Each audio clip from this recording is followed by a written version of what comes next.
വളാഞ്ചേരിയിൽ വൻ ലഹരിവേട്ട. വാടക വീട് കേന്ദ്രീകരിച്ച് നടത്തിയ പരിശോധനയിലാണ് യുവതിയടക്കമുള്ള വമ്പൻ കണ്ണികൾ പിടിയിലായത്. മലപ്പുറം വളാഞ്ചേരി കാവുംപുറത്തുള്ള വാടക വീട് കേന്ദ്രീകരിച്ചായിരുന്നു ഇവരുടെ ലഹരി വിൽപ്പന. ഇവരിൽ നിന്നും 43 ഗ്രാം MDMA-യും 4 കിലോഗ്രാമിലധികം കഞ്ചാവും 3 കിലോഗ്രാം തിമിംഗല ഛർദിയും പിടിച്ചെടുത്തു.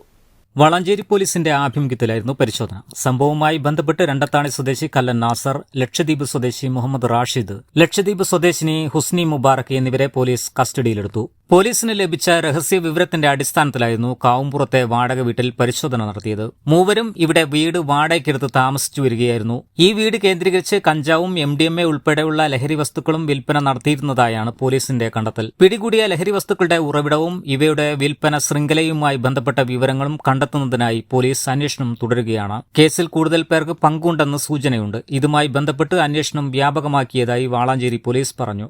News bureau, Malappuram.